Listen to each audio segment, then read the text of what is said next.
Date your partner. Dorothy said it like it was obvious. Like it was the most natural thing in the world, the way you'd say drink water or get some sleep. And sitting across from her and her husband Gene, 82 and 79, married 58 years, I nodded along, because it sounded wise and sweet and true. But I kept thinking about the word date. And I couldn't shake a question: what does it actually mean to date someone you already have? Dorothy and Gene Marchetti live in a brick house outside of Columbus, Ohio, that they've owned since 1971. Gene spent 34 years in manufacturing. Dorothy raised 3 kids and then, when the youngest left for college, went back to work as a school librarian for another 15 years. They hold hands when they talk. Not for the camera, they just do. Gene calls her Dottie and she calls him Jeannie, and when he tells a story she has already heard 700 times, she still smiles at the ending. They are, in every visible sense, the kind of couple people mean when they say they want that. And they have been telling younger couples to date your partner for decades. Their church group, their grandchildren, anyone who asks. It is their #1 piece of advice. It is the thing they come back to, again and again, as the secret. Here's what I want to be honest with you about before we go any further. Dorothy and Gene's marriage was built inside a very specific architecture that most of us no longer have access to. They married in 1967. Divorce carried genuine social stigma in their community. Dorothy did not have her own credit card until 1975, not because Gene wouldn't allow it, but because the law didn't guarantee her the right to one until the Equal Credit Opportunity Act passed. Their social world, their church, their neighborhood all functioned as an external structure around their marriage, holding it in place during the hard years in ways that no longer exist for most couples today. None of that makes their love less real. It makes their advice more complicated.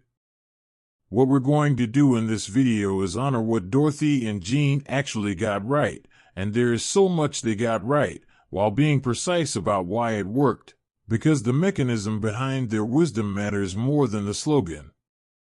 Date your partner sounds simple. The psychology underneath it is genuinely fascinating. And if you only take the surface version, you might follow the advice and still miss the point entirely. By the time we're done, you'll have 5 updated relationship principles drawn directly from 58 years of Dorothy and Gene's real experience, translated through what modern psychology and attachment research actually tell us about long-term desire, partnership, and why most couples stop seeing each other long before they ever stop loving each other. That distinction, between seeing and loving, is where this gets interesting.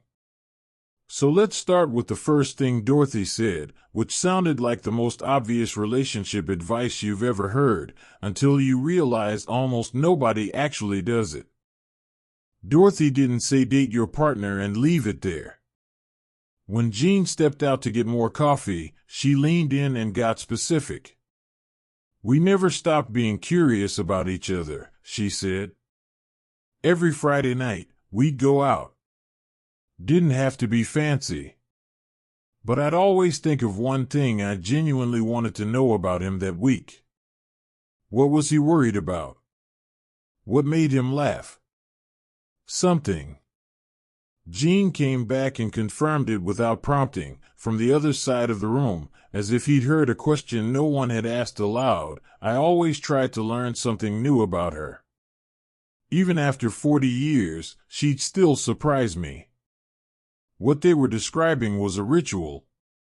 Not romance in the Hollywood sense, candles and grand gestures, but something quieter and far more demanding, the deliberate practice of treating your partner as someone who is still becoming someone. Here's the context that matters. Dorothy and Gene came of age in an era when marriage was largely understood as a fixed contract. You married a person, and that person was, more or less, a known quantity. Stability was the goal. Sameness was safety. The psychological language we now use to talk about growth, individuality within partnership, personal evolution across decades, none of that was the dominant framework of their early marriage years. And yet, somehow, they stumbled into one of the most well-supported principles in modern relationship science anyway. Dr. Arthur Aaron at Stony Brook University has spent decades researching what sustains romantic love over time, and his findings center on something he calls self-expansion, the idea that we are drawn to, and remain attached to, partners who help us grow, learn, and become more than we were before. Crucially, Aaron's research shows that novelty and curiosity are not just pleasant additions to a long-term relationship. They are the mechanism by which long-term desire is maintained. When couples stop introducing new experiences, new questions, and new contexts into their relationship, the brain's reward system, the same system activated in early romantic love, goes quiet. Not because love fades, but because familiarity, without curiosity, becomes invisible. Dorothy's Friday night question wasn't a quirk. It was, functionally, a self-expansion engine. She was refusing to let Jean become furniture. The updated principle here is this: don't date your partner to keep the spark alive. Date your partner to keep proving to yourself that you don't fully know them yet, because you don't. And the day you stop checking is the day you start grieving a person who is still right there. The second thing Dorothy said, almost as an aside, was the one that hit harder the longer I sat with it. People ask us how we kept it up, she said, meaning the weekly dates. We just made it non-negotiable. Like church. Like Sunday dinner. It wasn't something we decided to do if we had time. We made time, and then we did it. Jean nodded. There were years when money was tight. We'd sit in the car in the Dairy Queen parking lot and talk for an hour. Didn't matter. It was the hour that mattered. Non-negotiable. That word is doing a lot of work. Dorothy and Jean said this inside a marriage where, structurally, the discretionary time was easier to protect. They had one shared social world, the same church, the same neighborhood, largely the same circle of friends. They weren't managing two competing professional identities, two sets of work obligations, two algorithmic social feeds pulling their attention in different directions simultaneously. Their marriage existed inside a container that their world helped build around them. Modern couples do not get that container. We have to build it ourselves, from scratch, against considerable resistance, and then defend it constantly. This is where the research on what therapist and author Esther Perel calls intentional space becomes essential. Perel argues that sustained desire in long-term relationships requires couples to create what she describes as distance that is then willingly closed, moments of separateness followed by genuine reunion. The weekly date, understood through this lens, is not just quality time. It is a structured practice of leaving and returning to each other. Of temporarily unmerging so that remerging means something. What Dorothy and Jean intuitively protected wasn't just time together. It was the rhythm of apartness and return. And that rhythm, not the Dairy Queen, not the particular Friday, was the actual non-negotiable. The updated principle, the date itself is not the point. The protected rhythm is the point. What you're really building, every time you refuse to cancel, is evidence, to yourself and to your partner, that this relationship is a place you choose to return to. Not out of obligation. Out of preference. Jean said this one directly, and he said it with the particular confidence of a man who has lived long enough to stop qualifying his opinions. Half the time you don't feel like going out. You're tired. You're annoyed at each other. You go anyway. Every time we went when we didn't feel like it, we came back glad we did. Dorothy laughed at this and said, "He's not wrong." I'd be irritated at him all week sometimes, and then we'd sit down to dinner in 20 minutes and I'd remember why I liked him. It sounds almost embarrassingly simple. Push through. Show up. Motion before motivation. And there is something genuinely true in it. Behavioral activation, the clinical principle that action often precedes feeling rather than following it, is one of the most robustly supported concepts in modern psychology. We do not always feel our way into new behavior. Sometimes we behave our way into new feeling. Jean and Dorothy, without the language, were practicing this every Friday for 5 decades. But here is where I need to slow down and be honest with you, because this is the piece of their advice that can cause real harm if it is swallowed whole. Show up even when you don't feel like it was formed inside a marriage where not showing up was not a socially available option in the same way it is today. Dorothy did not have the financial independence in 1974 to make a unilateral exit from the marriage if she decided Jean's behavior was no longer acceptable. The social and economic architecture around their relationship meant that choosing to stay and having no viable alternative to staying existed on a spectrum that was much more compressed than it is for most modern couples. That context does not make their perseverance meaningless. What Jean and Dorothy built through decades of showing up is real and beautiful and worth understanding.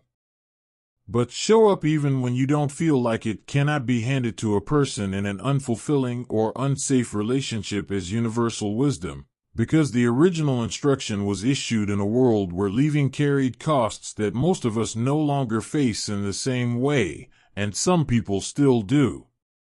What the research actually supports is something more specific.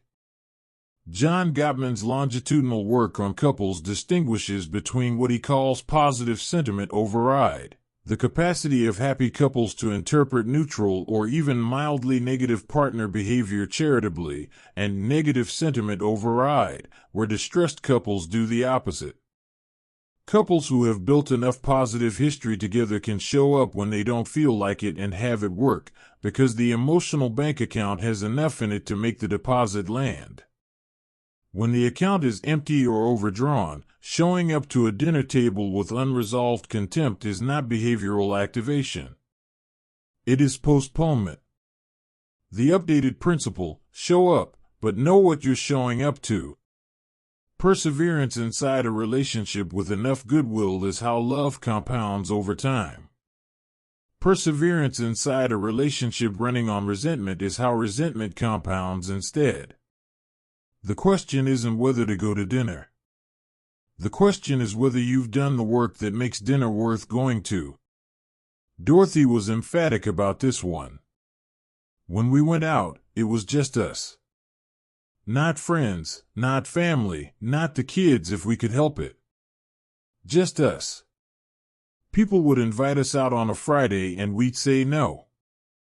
Our date was ours. Jean put it differently. The rest of the world can have 6 days. Friday night was not for the rest of the world.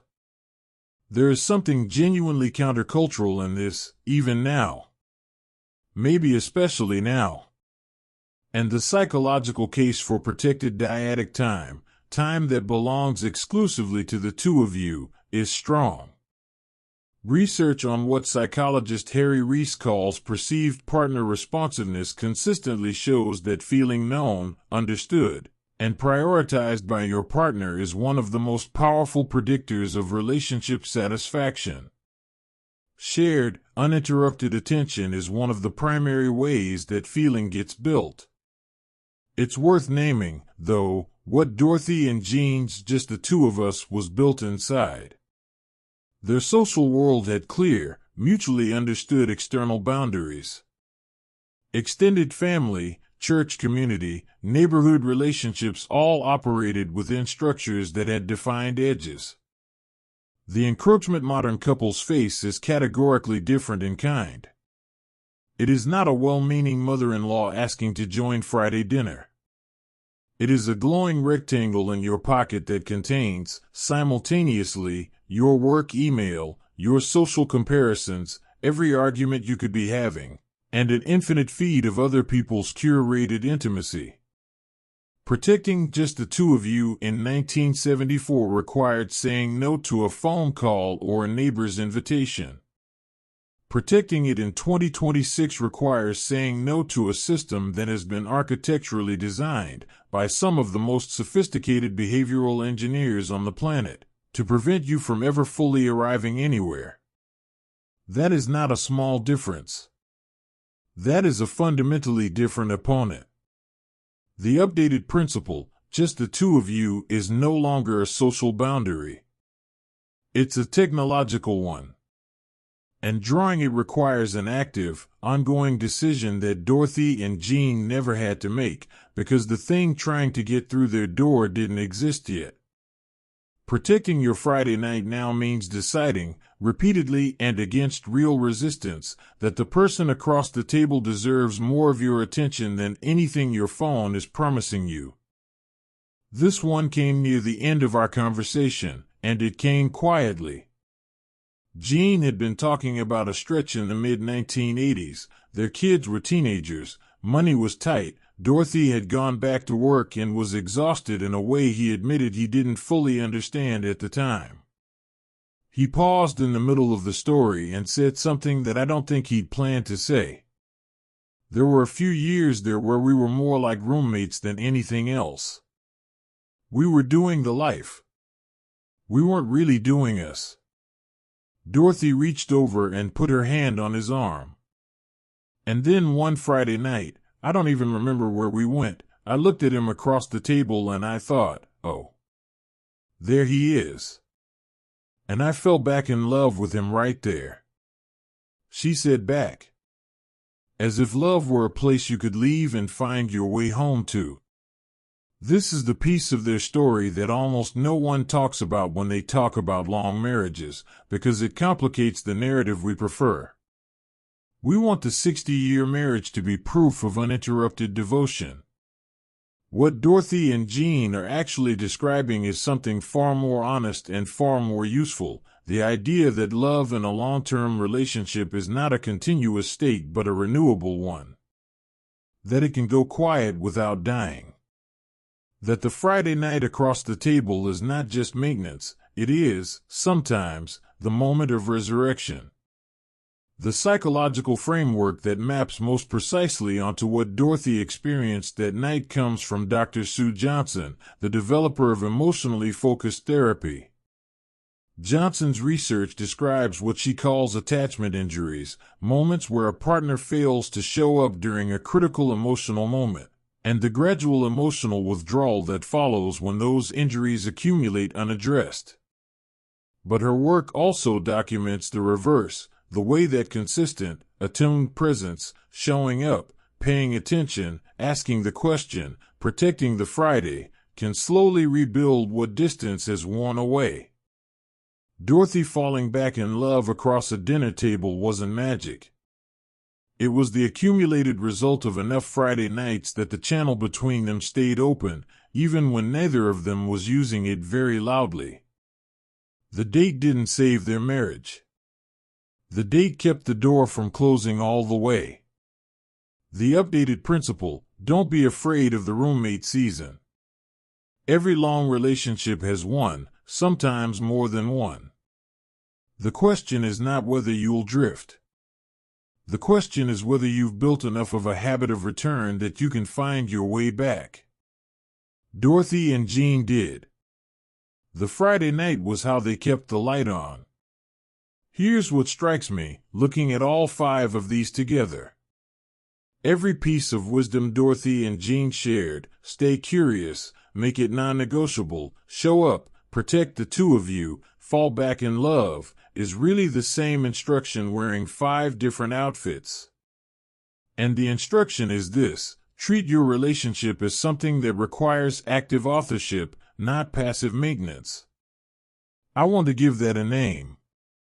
I've been calling it, in my own thinking, the authorship gap, the distance between the relationship you have and the relationship you're actively writing.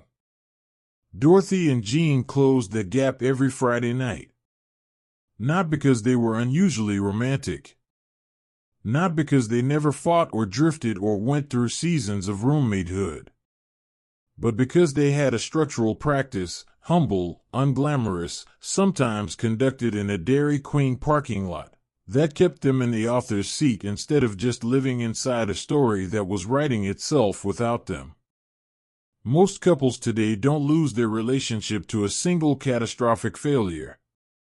They lose it to what I'd call authorial abdication, the slow accumulation of weeks where the relationship just happened to them, where they were too tired or too busy or too resentful to pick up the pen. Where the Friday night got canceled, and then canceled again, and then stopped being on the calendar entirely, and then stopped being something either of them thought to miss. Here's what Dorothy and Jean had that helped them avoid that abdication: a simple, repeating structure that made authorship easier than avoidance. One night. Every week. No negotiation required because the negotiation had already happened decades ago, and the answer was already yes. Modern couples are not lazier than Dorothy and Jean.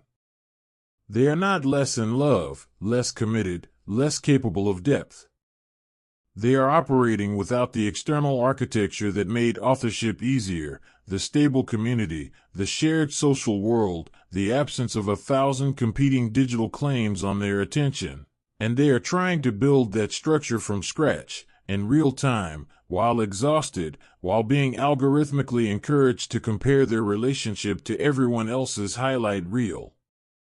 What modern couples face that Dorothy and Jean never had to navigate is the peculiar psychological weight of infinite alternatives, the ambient awareness, stoked daily by social media, that somewhere out there is a better partner, a more passionate relationship, a version of your life where you made different choices. Dorothy did not scroll through curated images of other people's marriages every morning before Jean woke up. She did not have a device in her pocket that could, at any moment, surface evidence that her life was not enough. The threat to her Friday nights was a neighbor's dinner party. The threat to yours is an entire attention economy. And that means the act of sitting across from your partner and choosing to be curious about them, choosing to see them, choosing to return to them, is not just a romantic gesture in 2026. It is, quietly, a radical one. I've been thinking about Dorothy and Jean since I drove away from that brick house outside Columbus. Not about their advice, about them. About what it actually costs to be married to someone for 58 years. The compromise is so old you've forgotten making them. The version of yourself you set down somewhere in the 1980s and never fully picked back up. The grief, quiet and unspoken, of watching someone you love get older. Of knowing that one of you will sit at a dinner table alone someday, and that the person across from you right now is not permanent and going anyway. There is a kind of courage in what Dorothy and Jean built that has nothing to do with romance and everything to do with will. The will to keep showing up. The will to stay curious past the point where curiosity is easy.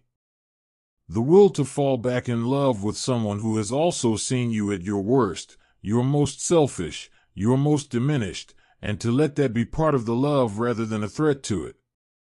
We cannot pretend their world and ours are the same. But we cannot afford to throw away what they learned just because the context has changed. What they learned was purchased over decades, at real cost, in real time. The least we can do is translate it honestly. If you're watching this and something in Dorothy's story felt familiar, the roommate season, the drift, the Friday nights that stopped happening, I want you to sit with that. Not with shame. Not with the particular dread of wondering if you've already waited too long. Sit with it the way you'd sit with any honest piece of information about yourself, as a starting point, not a verdict. The couples who lose each other rarely lose each other all at once. It happens the way Dorothy described the drift, gradually, quietly, while everyone was busy doing the life. And it reverses the same way. Gradually. Quietly. One Friday night at a time. One question across a dinner table that you actually wanted the answer to. You already know if this is about you. That recognition, that small tightening in the chest, that's not guilt. That's the part of you that still wants to be in the author's seat. So here's what Dorothy and Jean taught us, translated for the world we're actually living in. Stay curious about your partner past the point where curiosity feels necessary, because the moment you think you know them completely is the moment you stop seeing them. Protect the rhythm of return, not just the date itself, because what you're really building, every time you refuse to cancel, is evidence that this is a place you choose to come back to. Show up when you don't feel like it, but make sure you've done enough of the real work that showing up can actually land, because perseverance inside resentment is not devotion, it is postponement. Defend your time together like the technological act of resistance it actually is in 2026. Because the thing trying to get through your door is smarter and more persistent than any neighbor who ever asked to join your Friday dinner. And don't be afraid of the seasons where love goes quiet, because quiet is not the same as gone, and the Friday night is how you keep the door from closing all the way. I want to ask you something genuinely, not as a prompt. Which one of these 5 points landed somewhere specific for you, and why? Not which one was most interesting. Which one touched something real? There's a difference, and I think you know which it is.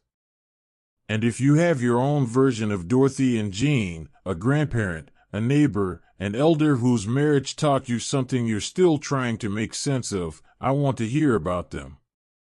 Tell me in the comments what they said, and what you think they meant, and what you're not sure translated.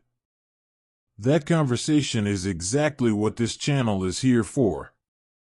If that kind of thinking, honest, grounded, unwilling to let nostalgia do the work that rigor should do, is something you want more of, then stay.